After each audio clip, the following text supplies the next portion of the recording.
Assalamualaikum warahmatullahi wabarakatuh. Sebelumnya perkenalkan, nama saya Nurul Hikmatia dengan nomor 12028.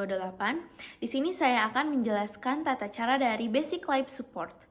Nah, sebelum memulai Basic Life Support, terdapat 3 tahap utama yang harus dilakukan. Pertama, cek kesadaran. Lalu yang kedua, mengaktifkan sistem emergency. Lalu yang ketiga, melakukan resusitasi dengan siklus CAB. Nah, di sini hal yang paling utama dilakukan adalah inform consent kepada orang-orang yang berada di sekitarnya dengan memperkenalkan nama dan status. Lalu pastikan ada 3A, yaitu mandiri, aman korban, dan aman lingkungan. Pertama, melakukan cek kesadaran dengan cara shake and soothe dan konsep APPU dengan cara mengguncang tubuh korban pada bagian pundak dan berikan rasa nyeri. Contohnya seperti, Pak, Bu, Mas, apakah mendengar suara saya?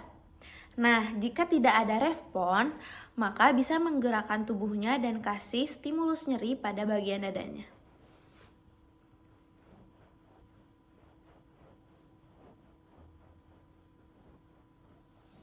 Lalu selanjutnya ada konsep APPU. Yang pertama ada alet di mana korban sadar dan bisa diajak berkomunikasi.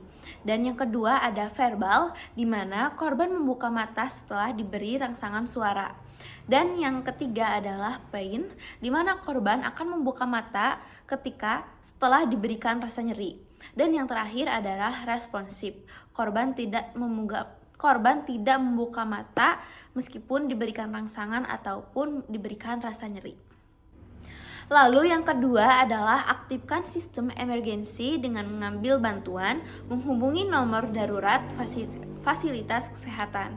Setelah itu, sembari menunggu fasilitas kesehatan datang, dapat melakukan resusitasi siklus CAB, yaitu pertama dengan mengecek nadi selama 5-10 detik. Nah, apabila tidak ada denyut nadi, bisa dilanjut dengan kompresi. Posisikan diri sejajar dengan korban.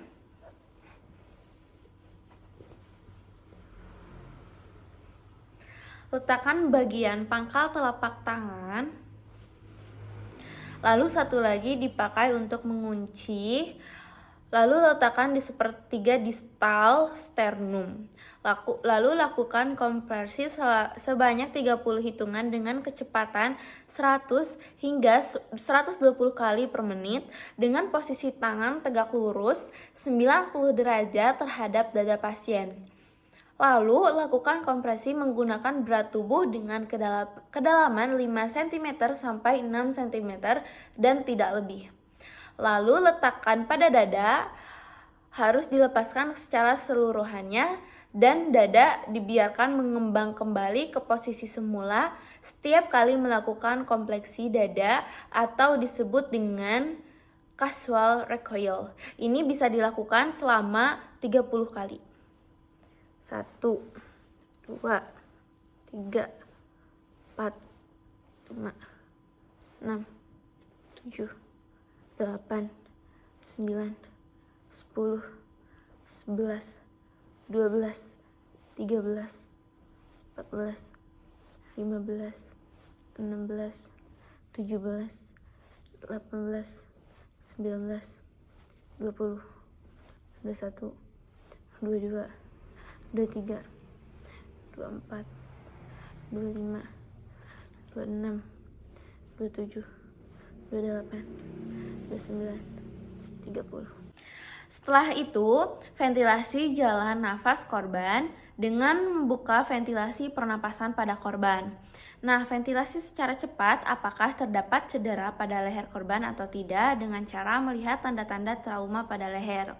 Nah, jika tidak terdapat cedera pada leher, maka lakukan manuver hand chin lift dengan cara ekstensikan atau mengadakan kepala korban dengan sedikit menekan dahi dan mengangkat dagu korban.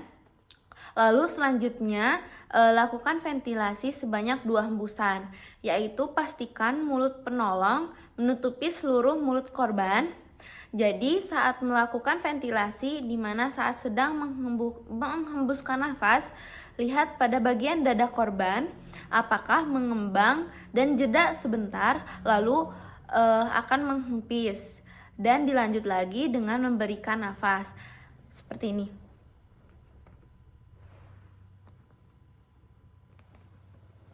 Nah, setiap napas berikan 1 detik.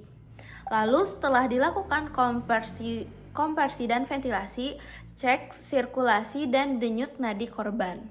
Mungkin sekian dari saya, mohon maaf apabila terdapat kekurangan atau kesalahan. Wabillahi taufiq wal hidayah. Wassalamualaikum warahmatullahi wabarakatuh.